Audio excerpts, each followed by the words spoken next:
One of them, the likes of Babu Wino, the likes of Opio and I, the likes of all of them that were arrested. Notable is a person I might be contesting against, Sifuna. Sifuna was my client. They were arrested, taken to Kahawa law courts. I defended them. Very many people who were arrested, in my list, I defended more than 8,000 demonstrators, and all of them were released. Raila Odinga instructed me when they wanted to arrest Matiangi. I remember very well, Dr. Fred Matiangi called me and told me the DCI is coming to arrest me. You have very good books with Raila Odinga. Call Raila Odinga to come and help me. I called Raila Odinga. I summoned also my friends Shadrack Wamboi Wakili and Samson Nyaberi. We went to the CS's house at Karen. Raila Odinga came. I remember I called Citizen, and that is why I've given this exclusive interview to Citizen TV, because Citizen TV came, put their live gadgets. When the DCI came, they could not be able to walk in. They saw Raila Odinga, they saw us around there, they ran away.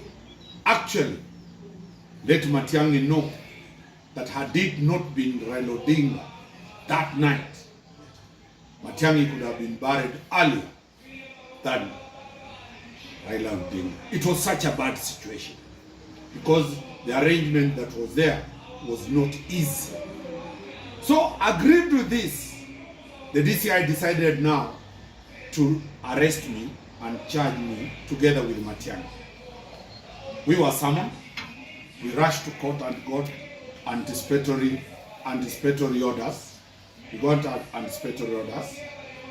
When we went to the DCI, Matiangi, the DCI swore that Matiangi must sleep at least for some days in the cells.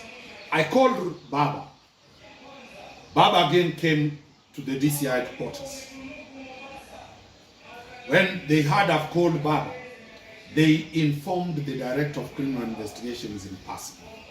The Director of Criminal Investigations wanted to know whether it's true I've called Baba.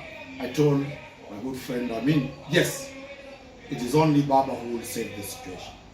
And in 20 minutes, Baba was at the DCI headquarters. And that is when the DCI said, release Matiangi, release Omari, or else Baba takes and runs down the DCI headquarters. Matiangi was released. We were released from the DCI, courtesy of Baba. Then the DCI said they will pursue me very vigorously. My file to be charged was taken to the DCI.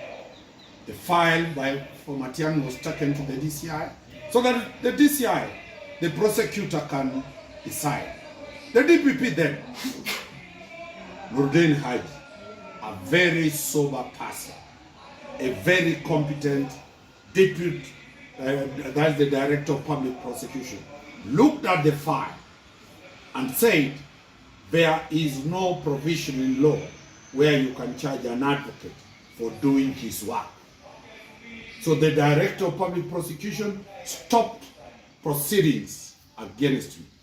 The Director of Public Prosecution also stopped the prosecution of Dr. Fred Matiangi, and the two of us are free to date because of the intervention of Baba and the intervention of the Director of Public Prosecution, one Nurdin Haji.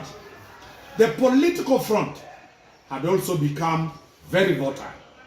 Remember, we were supposed to come after Matiangi's arrest to Kisii to hold a political rally.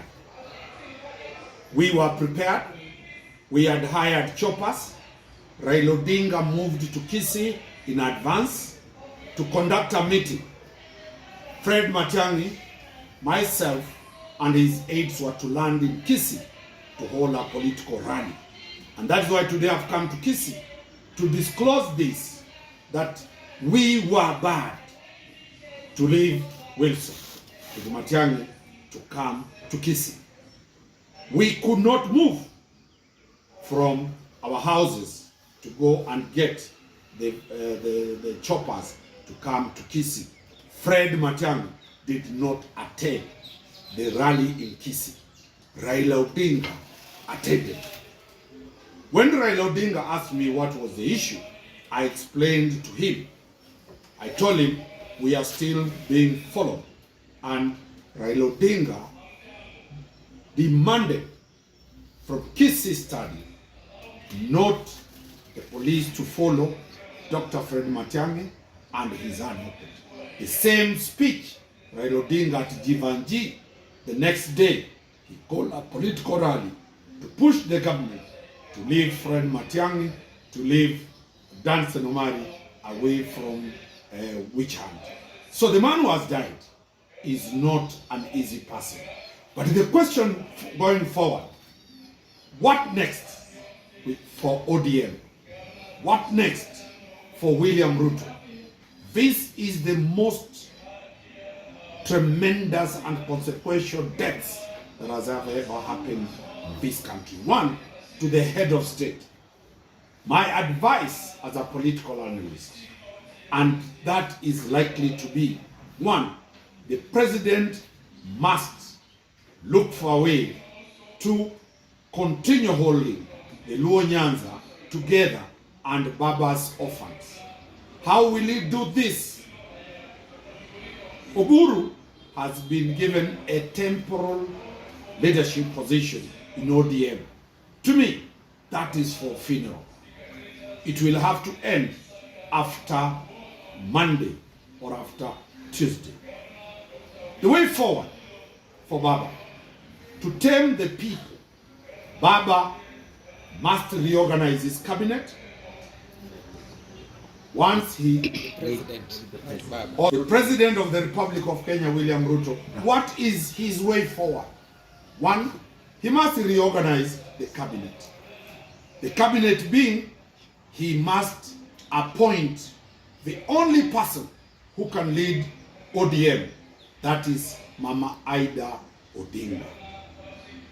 Not the son, not Oburu. Mama Aida Odinga should be taken to cabinet. Two, Mama Aida Odinga will take over the reins of the husband's party. Remember, we have elections in Luo Nyanza, and we have some elections coming in ODM strongholds. Nobody in ODM fraternity can challenge Aida. Nobody in the country can take a finger against a widow. Nobody in this country can challenge the leadership qualities of Mama Aida.